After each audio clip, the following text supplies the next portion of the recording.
Hello, welcome to Inspiring Women with ADHD. I am Renee Allen, the host and producer of this podcast, and it's Thanksgiving week. Tomorrow's Thanksgiving. I'm not even close to being ready, but I'm here to say hello. I'll just be here once this week because I figure people will be traveling and so forth and busy with family or all that Thanksgiving week entails. But here I am, and thanks for being here. So today I want to talk to you about shopping. Black Friday week, Cyber Monday's next week, and what that can do to somebody with ADHD, how it can mess up your productivity, your brain. So I think I mentioned, they have Prime Days, Amazon Prime Day in October, I think, and probably July.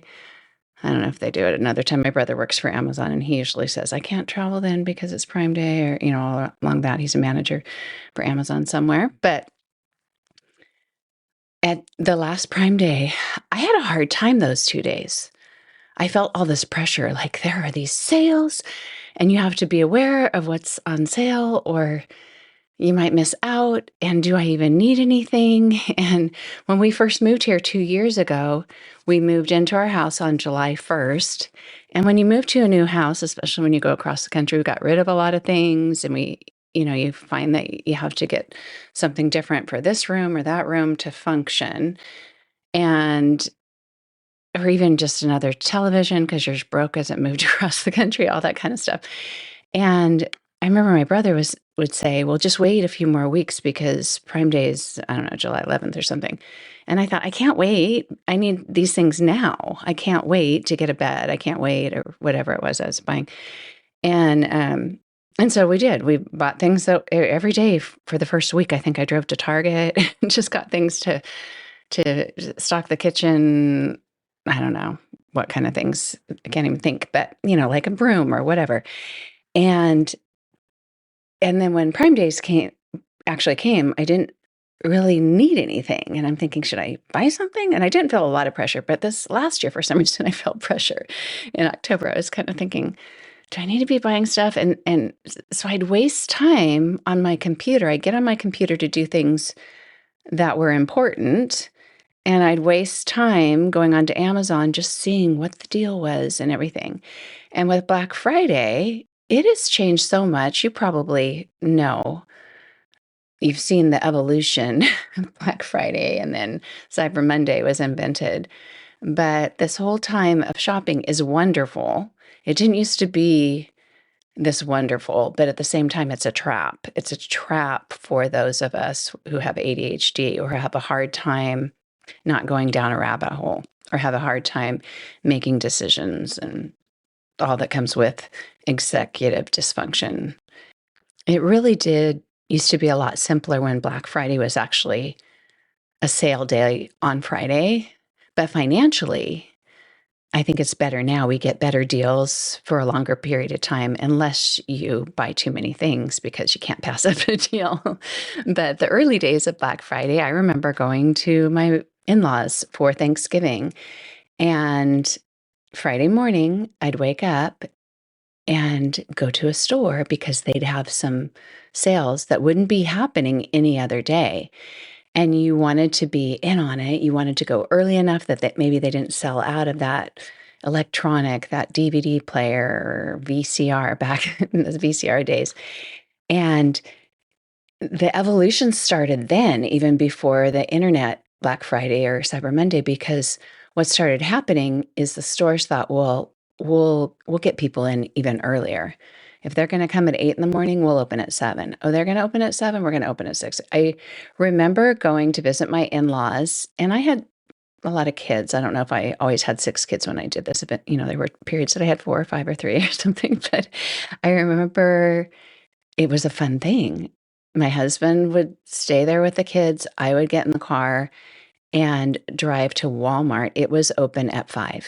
So I'd go to, and I wasn't a big Walmart shopper, but they had the cars that my boys wanted or my husband wanted were a really good deal. And if I got there early, I'd get a good choice. So I would get in the car and get there at Walmart in time for the doors to open and go in. And I loved the hustle and bustle of, the weather outside is frightful. It wasn't like it was snowing or anything, but the silver bells, it's Christmas time in the city. It just, even though it was just a Walmart parking lot, it felt like I was in that hustle and bustle of Christmas shopping. And I loved that. I love the connection I feel from people in some community event. It could be going to a concert or a Gators football game here in Florida, or going Christmas shopping. I used to love to go to the malls when we lived in Southern California, the Glendale Galleria at Christmas time, and see all the decorations and see everybody else making their decisions a week before Christmas. And I just loved that feeling. So the crowds didn't bother me because it wasn't that crowded, but I would go at 5 o'clock, and then at 6 o'clock go to Target, and then at 7 o'clock go to Ross or wherever I was that I shopped then, and get all my Christmas shopping done. And it was so fun. And then I remember after the 2000, was it 2008 was when that bubble crashed or whatever, the real estate bubble, and the economy went down. And I'm not big on economic understanding, but I know when your house value goes down, or when it was peaking and people were saying, oh, your house is probably worth this much, that much right now. Because we were kind of thinking of moving back then, but not quite yet. We sold in 2009. But I remember in 2009, we didn't have as much money. We had sold our house. Prices were coming down. There was a recession. And that was the first Christmas that I remember Black Friday online wasn't just on Friday anymore. It might start on Thursday. It might even go on to Saturday. It might even go into Monday. Now we're going to have Cyber Monday. And I haven't looked this up to verify. Did Cyber Monday get invented in 2009? But whether they called it that or not, Black Friday wasn't just a Friday anymore. And do you know the reason they call it Black Friday? They call it Black Friday because a lot of businesses are in the red, meaning that they're losing money all year long, the retail businesses. And on that day after Thanksgiving for Christmas shopping or Hanukkah shopping, people give gifts for Hanukkah too, or maybe other celebrations. But it's a time of year that so many people would be out buying gifts that those companies would go from being in the red to being in the black, and they were now making money. And by the end of the year, they close out making money, which is kind of crazy to think about, huh? So these holidays really do help these companies and maybe don't help our budgets. But so I remember that year, we didn't have as much money to spend. It's not like we've always, ever really had a ton of money. It's all relative, right? Compared to other people in other places, we probably were fine. But that year we had less. We had sold our house. My husband was in between jobs. He had some work coming in, some contract work coming in as a stay-at-home mom. So we didn't have the same budget. And I remember people saying, oh, wow, the price on these sweaters, or oh, the price on these. And people were talking about it on Facebook. That's where I'd kind of get my news. And I thought, it's kind of a bummer to miss out on these deals. I had the self-control to not spend the money that we didn't have back then, which was nice. And I remember thinking, oh, it's a bummer that they're doing this year, because I don't have the money to get I don't have the money to save the money, which is ironic, huh? But I can't get in on these deals. I can't get these new clothes for way less than they'll be any other time of year, because they were marking it down then. It wouldn't be that way again. And we had our Christmas. It was fine, but I wasn't stocking up on this or that like other people were, because it was Black Friday and then Cyber Monday, more deals. And I remember feeling like, because of the recession, this is happening next year, or whenever the recession comes out, or whatever it was called back then. I think it was a recession of some sort. But when the economy bounces back, they're not going to do that anymore. Well, I don't think they've ever changed that.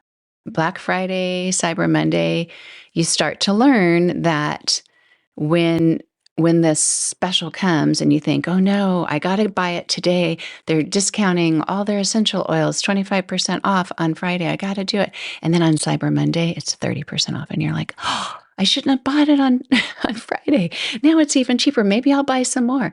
And you start to see that that maybe even 3 days later, they're saying, last day to get Christmas shipping, in time for Christmas. You can still spend money and we'll still discount it. So you see that these discounts keep going. And it's not like everyone's trying to play the game of, should I wait? Do I save more pennies by doing this? Or what? Don't know if you could hear my alarm. Oh, that told me I have to leave for yoga. I can have to stop this and come back.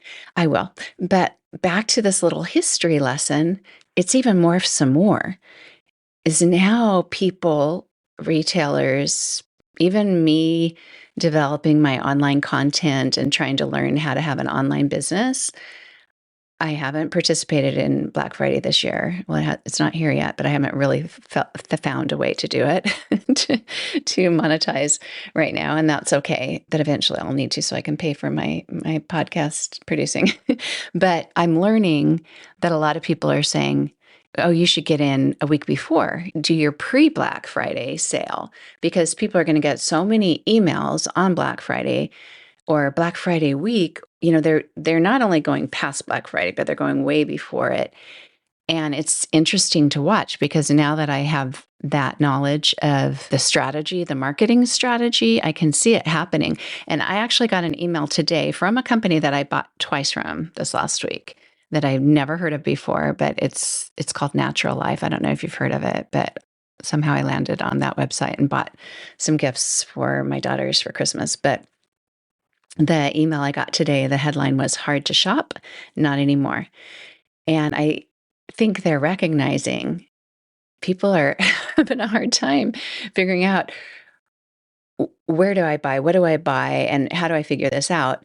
And I just look at this as a nice opportunity or a recipe for disaster for women with ADHD, because if you have impulse control problems, that's, the impulse shopping can be a big challenge or a big trap if you have ADHD, and also going down a rabbit hole, because you start to look at this one sale and you look at this one item, and then you think, well, I wonder, at least I do, I wonder if someone else has it for sale too, or this website that I'm looking. So yesterday I was on TJ Maxx, Marshall's, Sierra, that I had a coupon from my TJ Maxx card. Anyway, yeah.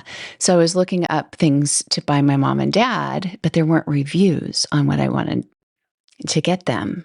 So then I'd have to copy and paste the item number or the description, the name of the item. I'm trying to say this in case my mom listens to the podcast, so she won't know when I got them. But I look on the original website where this was first listed. I was looking up Carhartt vests. I didn't end up getting one, so I'm not worried that my dad will hear this. I don't think he's going to listen to my podcast, but my mom might.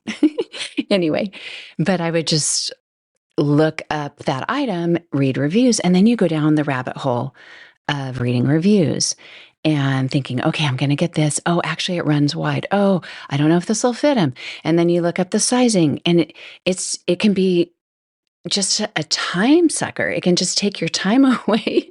And then if you get curious about, well, what about this one down here? Maybe that one would be better. And so you start comparing them all, and then they don't have the right size of this, but maybe some other website does. And it just goes on and on and on. And maybe you don't do this, but I do a lot. And then I also have ideas. So I might be down that one rabbit hole over here looking at vests for my dad. But then I have another idea. Maybe he'd like a book. And then I go and look, go down the book rabbit hole for a while. And it's really easy to just keep having those ideas take you around and around and around. And even though you have momentum for shopping, and that's a good thing, you may be needing to do something else right now. And you might get overwhelmed with actually making the decision because you have so many ideas swirling about in your mind. And what I tend to do is start to look at all the little tabs at the top of my screen on my computer. And when they're getting tinier and tinier, I just feel like I don't even know where I was. I don't even know where I was.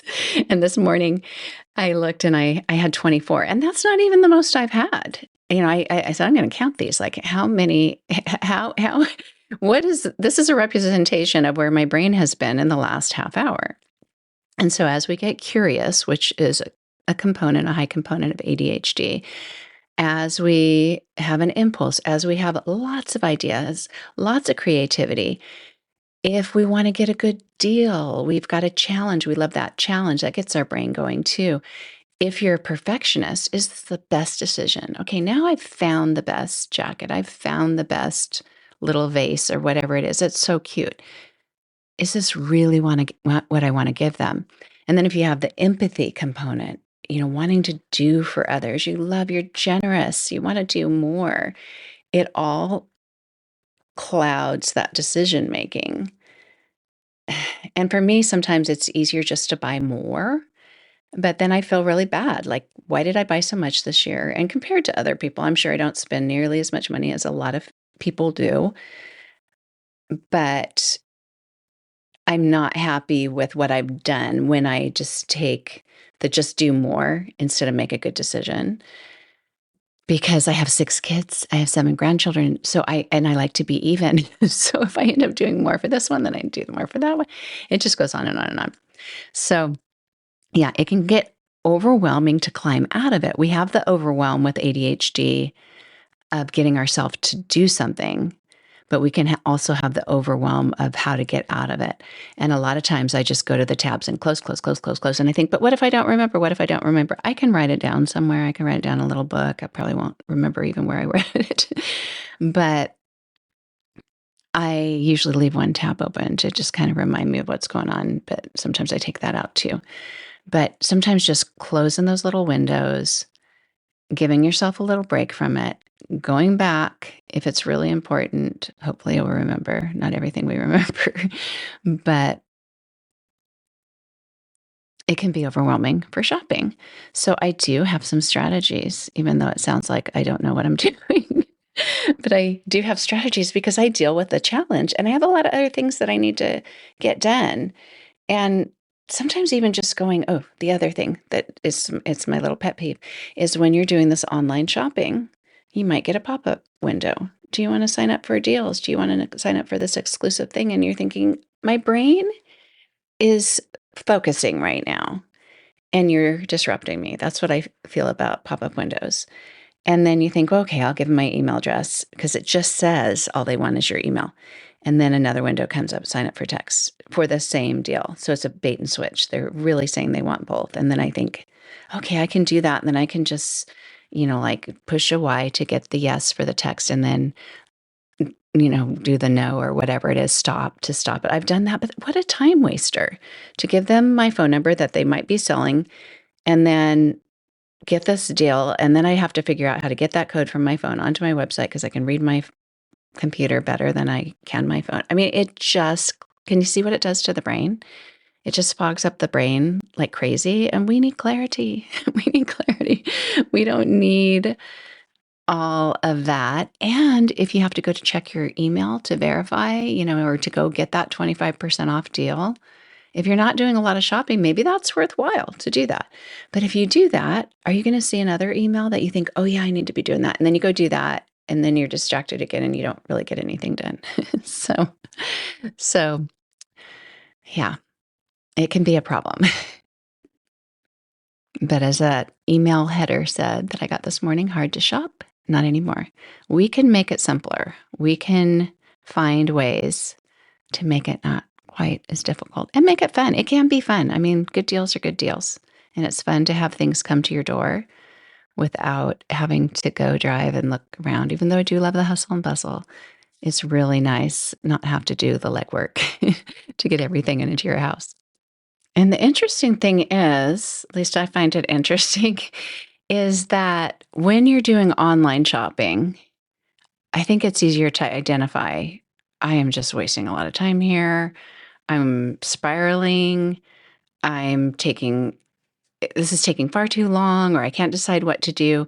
When you actually go to a store and walk around, that doesn't happen as often. I'm not saying it's never happened, but I can identify a few times long before I had ADHD, where I realized I was just walking around a store almost in a daze and couldn't make a decision. And just couldn't decide. Well, I've done it recently too, where you go in and you plan to buy one thing, but you see something else, and then that takes you down a path of, should I get that? Well, if I get that for that child, I should get one for this child too. And then all of a sudden you're thinking, what am I doing? This is becoming too complex. I need to just stop. It takes the joy out of it, which is too bad. And if we all had unlimited budgets, maybe that would be fine. But we don't want to buy things that we don't need to buy. Also, we don't want to have unnecessary spending just because it's fun, do we? I don't think we do. But anyway, so there are definitely challenges with online shopping, but even in person, it can be too. It can wear you out to go somewhere and not find what you're looking for, or not be able to decide because some shiny object takes your attention. So what can you do? What can you do to be able to enjoy the shopping season, the Black Friday week, and think, isn't this great? There are these opportunities to buy these things and take advantage of that, have it be something that benefits our lives instead of something that overwhelms us. And next week will be the same with Cyber Monday. And it'll probably be the same until last minute, last day to shop until you can get delivered by Christmas or whatever day you need to celebrate by. My oldest son's birthday is on New Year's Day, so that actually gives me extra time, which is nice. But I usually do. I do like to shop earlier if I can. Okay, that's another struggle, is that when you have it in your mind, I need to get this done, I need to get this done, I need to get this done, I need to figure out my Christmas shopping, my holiday shopping, the gifts, that can clear your mind to do other things that you need to do, like make Thanksgiving dinner or get work done, whatever you need to do. Enjoy time with your kids, your husband. And sometimes I spend time doing it, like I'm going to focus right now on buying this gift for my daughter, because I don't want it to keep being in my brain. I don't want it to keep nagging at me. And even though I know it doesn't have to be done right now, I want to do it, so I take it out of my brain. So one thing that you can do is decide, when is a good time to do this? If I'm going to do it now, accept that. Let it get out of your brain by doing it now. But if not, it's almost like you have to give yourself a message, like you're a friend, a parent, a loved one, and you say, it's okay not to do this now. It'll be here later, even if it's, not available. Maybe sometimes they're not there. They do get you with that.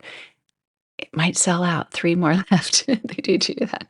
But anyway, you need to really just decide, am I going to do this now? And if I am, maybe set a time frame, maybe set a buzzer. I've done that, or a timer on your computer. And I'm going to give myself 20 minutes to do this. I could do it in 20 minutes. And if I haven't figured it out, then maybe I need to save it for later. Or maybe that motivates you to figure it out. But planning, preparing, having a structure for your shopping is really helpful, especially if you have a hard time remembering, keeping track of what you've bought this person or that person. If you buy multiple gifts for people, it's not often as hard to remember if you're just buying one gift for someone. But if you have children or a spouse, you may be buying more than one gift. And for me, with 6 kids, I like to have some kind of balance with it, either financially or gift-wise. I don't want one person sitting there not getting as many presents to open as the other. I have that. I don't know if that's actually what it is, but I have that Libra in me because I'm a Libra. At least that's what I think. I've always just thought I need things to be even, and my mom needs things to be even. So I get that from her. But I didn't realize that balancing thing for the Libras, that's exactly what you do. So yeah, I like things to be fair and even if I can.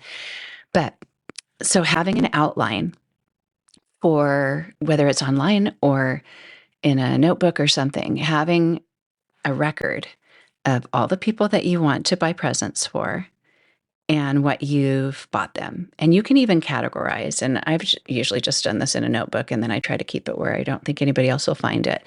But if I'm going to buy pajamas for each of my kids, I'll write up at the top, pajamas, and then Santa gift. Back in the days when I always had to have a separate Santa gift that I wanted to buy. And then kind of clothing gift or whatever. You can categorize it or not, but write them all down so you can kind of measure if you're trying to keep it even. You could even put the dollar amount that you've spent there. I don't usually do that. I kind of have an idea of what's too much, what's too little. But you can be more specific if you want. And you can do this on the computer. I usually just used a random notebook that I can have handy. But having that can be helpful because especially if you have the memory issues, the working memory issues of remembering things. I have bought so many things that I've forgotten about. And I used to love the whole idea of Christmas in July and buy things early and this is on sale or it's not, or you're just thinking about that person early. And I would buy a lot of gifts early and say things to my friends like, I got my Christmas shopping done and it's only October. I'm seeing a little gecko. Oh my goodness. I want to take a picture and put it up for you and do it with my phone. So I live in Florida. Sorry to totally sidetrack. I mean, it's not truly a gecko, um, but I've been to Hawaii and I know they have geckos. And this is some little lizard that's crawling on the window, and I'm on the second story. It's on the outside of the screen. No, it's on the inside of the screen. It's on the inside of the screen because I can tell which way its face is going. So how did it get inside the screen? There must be a hole in the screen. It's really cute. I want to take a video of it too. But it's got a little green on its face. It's kind of almost got, it's not an alligator face, in Florida, especially where I live. I think Gainesville has the most alligators of all of Florida, and Florida has the most of any state or other place. But yeah, how did it get in there? I hope it can get back out. I might have to open that window and take the screen out to help it. But it's got such cute little feet and it's looking around. It's mostly brown. It's blinking.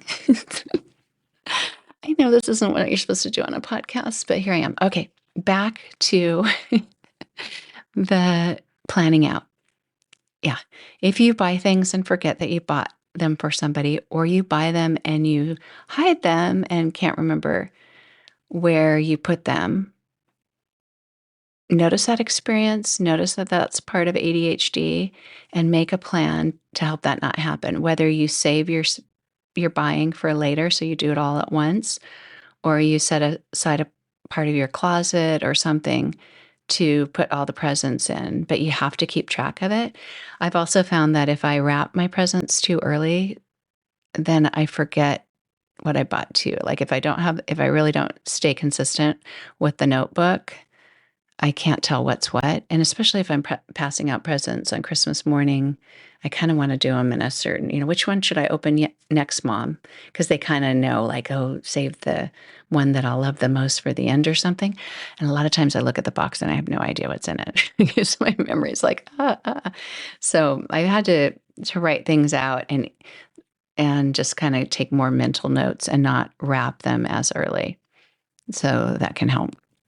But another thing, oh my goodness, I should do another holiday episode, but just another little tip. If you get tired of all the wrapping presents and all the clutter that it brings with all the wrapping paper, the ribbons, the tissue paper and stuff, a few years ago, maybe even 5 years ago, I bought some fabric gift bags, I guess that's what they are. But my sister-in-law was trying to make some money before Christmas, and she posted on Facebook that she was selling Christmas pillowcases in different patterns. You could choose which ones you liked. The top little band, I guess, that's on a pillowcase would be a contrasting fabric with the actual pillowcase. And so I bought a bunch for her to give my kids on Christmas Eve, and they'd all go to bed with a Christmas pillow. And the next year, I think I'd seen on Etsy or something that people were selling these fabric bags, and thought, oh, maybe she can make me some of those. And so I commissioned her to make a bunch of fabric bags for me because I thought maybe she loves sewing, and I showed her some samples and stuff, and she made a bunch for me. And since then I bought a few more on Etsy. Usually if you wait till after Christmas, they have them on sale. I'll buy some for the next year. But some of them have drawstrings, some of them don't. They're in different sizes and shapes. Like some of them are bigger at the bottom where you can have something that has more volume, and some of them are more like an envelope. They're more for something that's just not as thick.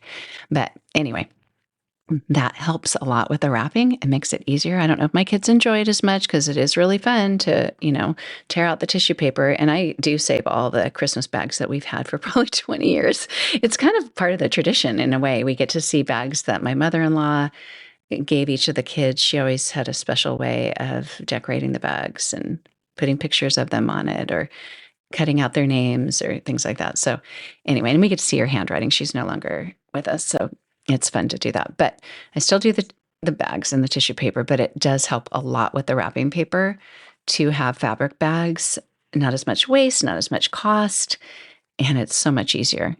And I still do use some wrapping paper because the people pleaser in me wants to make everyone happy, and I know that everyone likes to open presents with wrapping paper. So I don't know if you do that too. It's like, I need to cover everything. But back to the shopping. Outline who you're buying for.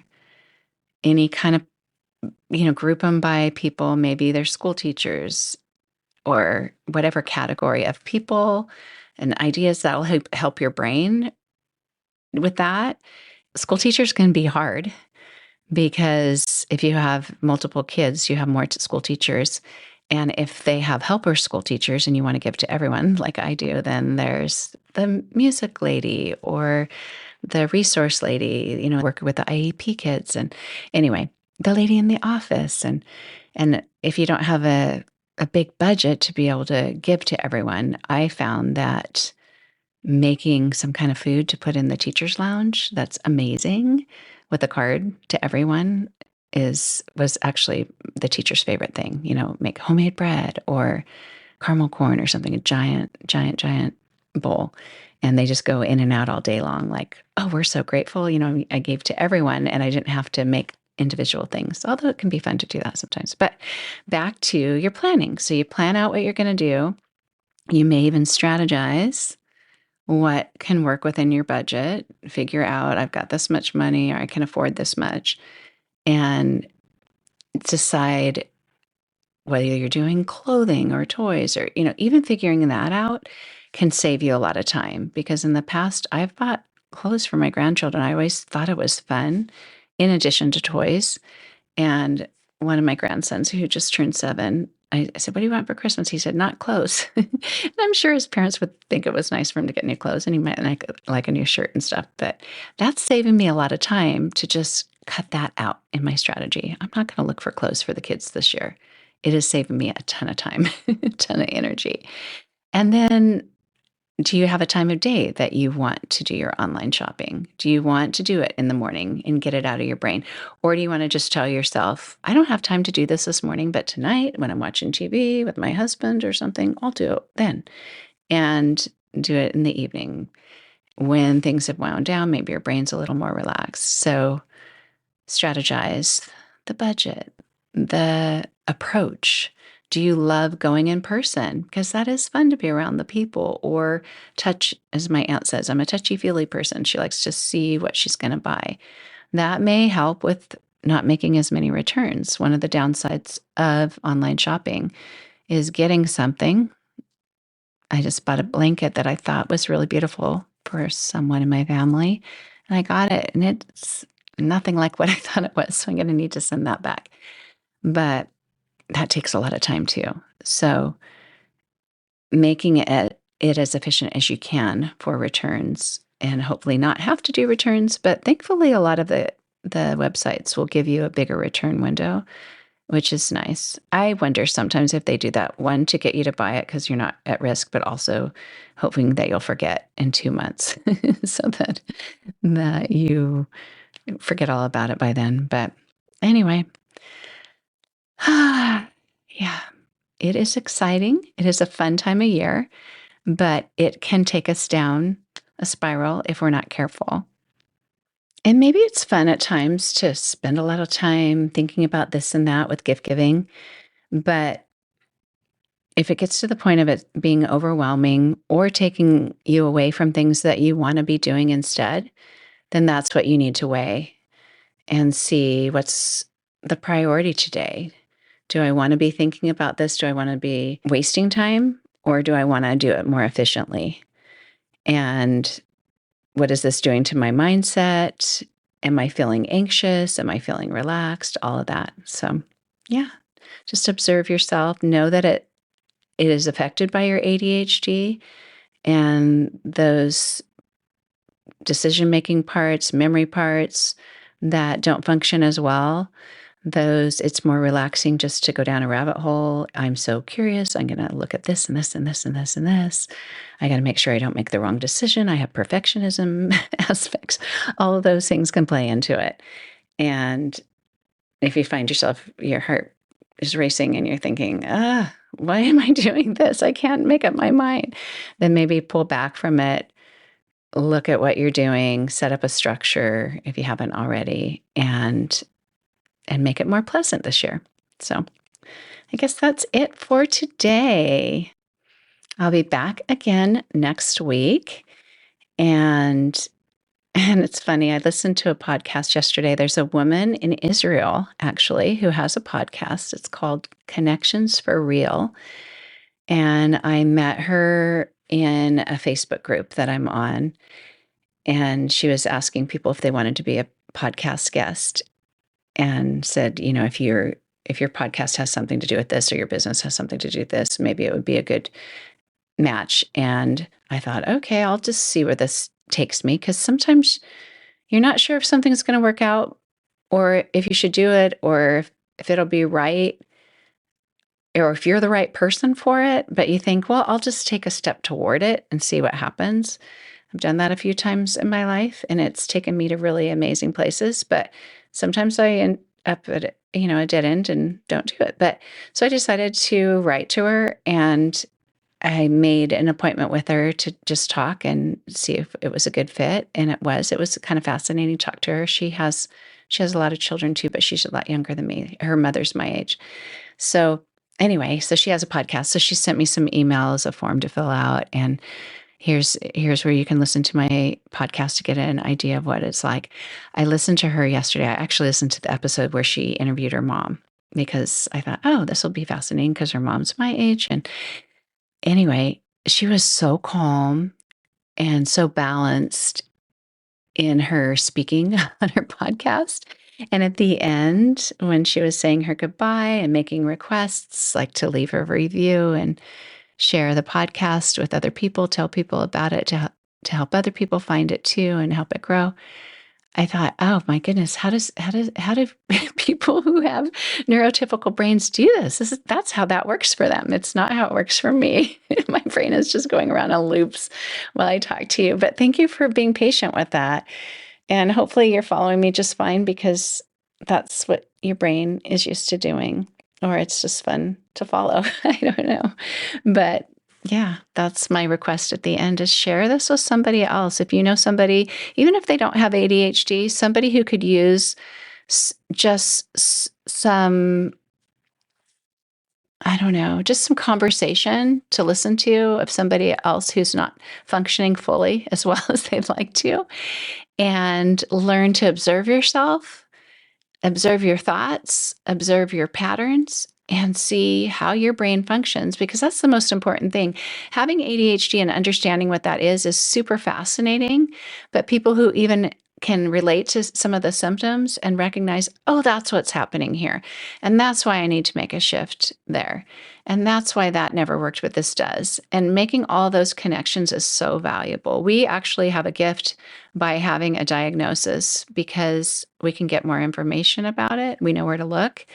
And it's pretty fascinating. But yeah, share this with somebody else. Send a text, share it in a group or Reddit if you're on any of those groups for women with ADHD, and just say, hey, have you listened to Renee? That would make me so happy, because I want to be able to reach more people. I want to have a gathering of women at some point, physical or online or whatever. It's just, I have to build the bricks one at a time, and there's a lot of bricks. So anyway, have a happy Thanksgiving, or whatever time you're listening to this. Have a happy day, happy week. And I will be back next week. Take care. Bye.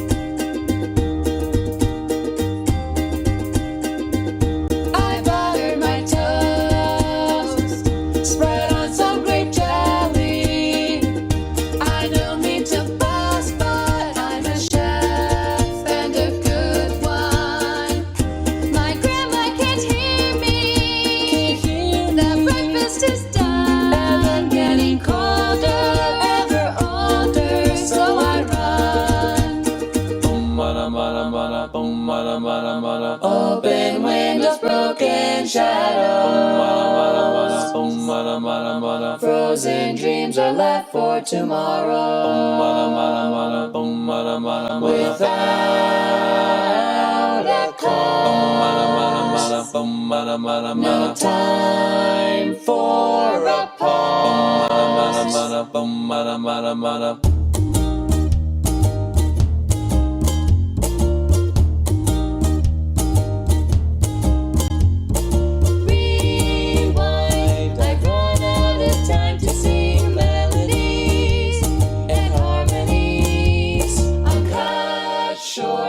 The silence of sound has yet been found, but not by me.